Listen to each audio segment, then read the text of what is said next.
छत्तीसगढ़ में नक्सलियों ने अपने खिलाफ अभियान का ऐसा बदला लिया कि आज क्या आम क्या खास उसको याद करके कांप जाते हैं। बात मई 2013 की है।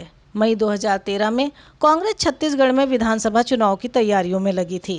पूरे प्रदेश में परिवर्तन यात्रा निकाली जा रही थी। सभा के बाद कांग्रेस नेताओं का काफिला सुकमा से जगदलपुर की ओर जा रहा था। शाम के तकरीबन 4 से 4:30 बजे का वक्त था। काफिला जिरम घाटी से गुजर रहा था। अचानक एक गाड़ी के नीचे ब्लास्ट हुआ। नेताओं और उनके सुरक्षा कर्मियों को समझते देर नहीं लगी कि वो किसी बड़ी नक्सली साजिश का शिकार हो गए हैं। इतने बड़े बड़े नेता उन क्षेत्रों में जा रहे हैं, नक्सली क्षेत्र में, तब उनकी सुरक्षा व्यवस्था का पर्याप्त इंतजाम होना चाहिए था, वह नहीं हो पाया।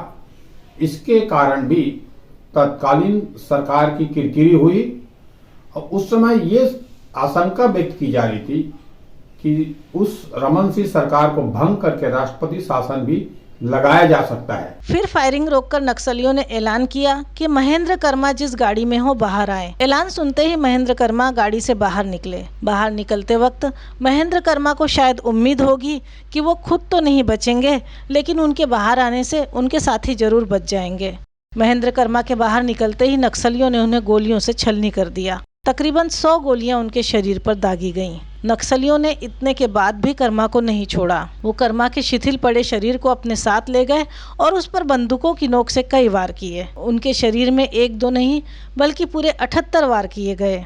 जिस वक्त झीरम घाटी में घटना हुई, महेंद्र कर्मा जी को जिस तरह से उन्होंने नाम लेकर बुलाया और जिस तरह से उनकी कनपट्टी में गोली लगाकर गोली मारकर हत्या की, वो ये बताता है कि नक्सली सबसे ज़्यादा यदि किसी से डरते थे या किसी से उनको जो सबसे ज़्यादा खौफ था तो वो महेंद्र कर्मा जी से ही था। उस वक्त की मीडिया रिपोर्ट्स के मुताबिक महेंद्र कर्मा की मौत के बाद नक्सलियों ने जश्न भी मनाया था। वहाँ नक्सली दबाव में थे तो उसका कारण केवल महेंद्र कर्मा थे और महेंद्र कर्मा जैसे नेताओं के कारण ही आदिवासी वहाँ जागरूक हुआ था और नक्सलियों के खिलाफ खड़ा हुआ था। नक्सली कांग्रेस के बाकी नेताओं को भी अगवा करके अपने साथ ले गए और उस घाटी से कुछ ही लोग बचकर आए। दरअसल महेंद्र कर्मा ने नक्सलियों के खिलाफ आदिवासियों में 1991 में जन जागरण अभियान शुरू किया था। बस्तर दंतेवाड़ा इलाके में जन जागरण करते हुए महेंद्र कर्मा की लोकप्रियता इतनी बढ़ गई कि वो निर्दलीय ही चुनाव जीतकर संसद तक पहुंचे और फिर उन्होंने कांग्रेस ज्वाइन कर ली।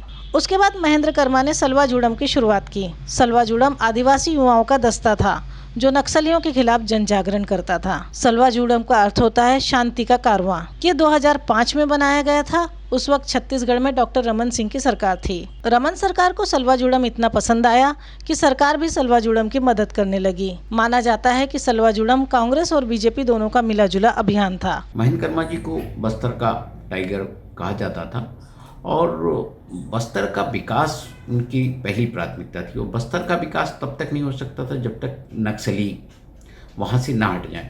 आदिवासियों को सरकार ने सलवा जुड़ूम आंदोलन के तहत ही बंदूकें थमाई थी। काफ़ी टकराव की स्थिति भी पैदा हुई थी। कांग्रेस के नेता भी सलवा जुड़ूम से जुड़े हुए थे, भारतीय जनता पार्टी के भी जुड़े हुए थे।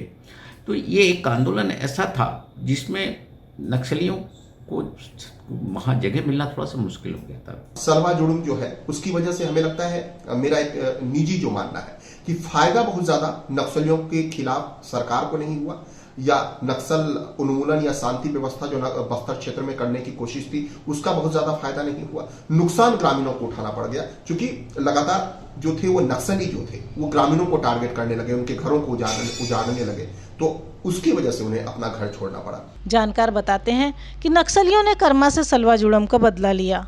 वो कर्मा को हर बार टारगेट करते थे लेकिन कर्मा लगातार बचते रहे।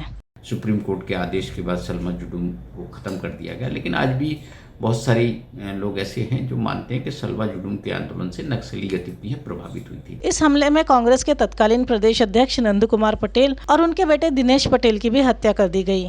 हमले में घायल कांग्रेस के वरिष्ठ नेता वीसी शुक्ल का कुछ दिनों बाद निधन हो गया।